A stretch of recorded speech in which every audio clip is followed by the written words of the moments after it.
ہم آج یہاں اس لیے جمع ہوئے ہیں کہ مولانا حسین احمد مدنی مرحوم کے انتقال پر اپنا دلی غم و افسوس ظاہر کریں۔ مولانا مرحوم نے ملک کی جو شاندار خدمتیں کی ہیں ان کی بڑی قدر و قیمت ہے، اور وہ اس درجہ شاندار ہیں کہ ہم انہیں فراموش نہیں کر سکتے۔ ابھی ان کی عمر بہت چھوٹی تھی کہ ان کے والد اپنے وطن فیض آباد کو چھوڑ کر حجاز چلے گئے، اس خیال سے کہ اپنی زندگی کے آخری دن مدینہ منورہ میں بسر کریں۔ یہ بھی ان کے ساتھ چلے گئے۔ جو لوگ حجاز چلے جاتے ہیں ان میں اکثر ایسے ہوتے ہیں کہ جو اپنے گزارے کے لیے وہاں کے جو کچھ اوقاف ہیں اس پر اعتماد کرتے ہیں، لیکن ان کے خاندان نے ایسا نہیں کیا۔ انہوں نے وہاں مدینے میں بساتی کی ایک دکان کر لی تھی، اور اس سے جو آمدنی ہوتی تھی اس سے اپنے خاندان کا گزارا چلاتے تھے۔ اسی حالت میں انہوں نے تعلیم حاصل کی، تعلیم کے سلسلے میں ہندوستان آئے، پھر یہاں سے واپس مدینہ منورہ گئے اور وہاں پڑھنے پڑھانے میں مشغول رہے، لیکن اس وقت تک سیاست سے ان کا کوئی تعلق نہ تھا، پڑھنے پڑھانے میں تھے۔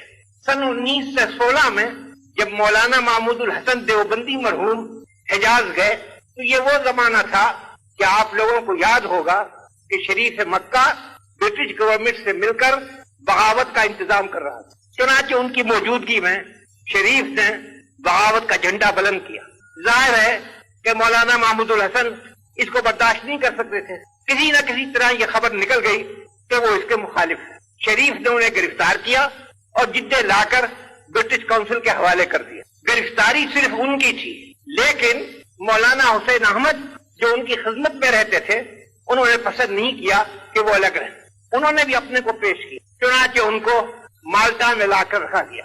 جب لڑائی ختم ہو گئی اور مولانا محمود الحسن اور ان کے ساتھیوں کی رہائی کے لیے ملک میں صدائیں اٹھی تو گورنمنٹ نے انہیں رہا کیا۔ اس وقت یہ ہندوستان آئے۔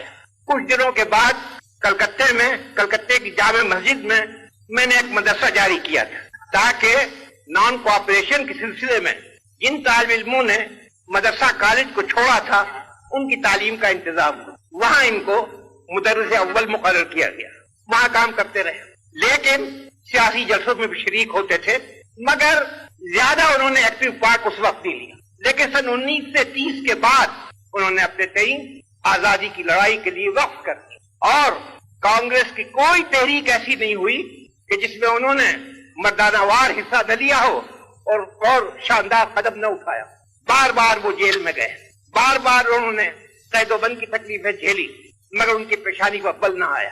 اس سے بھی بڑھ کر جو چیز یاد رکھنے کے قابل ہے وہ مصیبتیں ہیں جو انہوں نے لیگیوں کے ہاتھوں سے اٹھائی۔ سن 45 میں جب الیکشن ہوا تو کانگریس کے امیدوار بھی کھڑے کیے گئے، چنانچہ مولانا حسین احمد مرحوم نے ملک کا دورہ کیا اور ہر جگہ لوگوں سے اپیل کی کہ جو کانگریس کے امیدوار ہیں ان کو ووٹ دیں۔ اس پر لوگوں نے جس غیر شریفانہ طریقے سے بعض مقامات پر ان کی مخالفت کی، حتیٰ کہ ضلع ہگلی کے ایک مقام پر تو ان کی جان کے لالے پڑ گئے تھے۔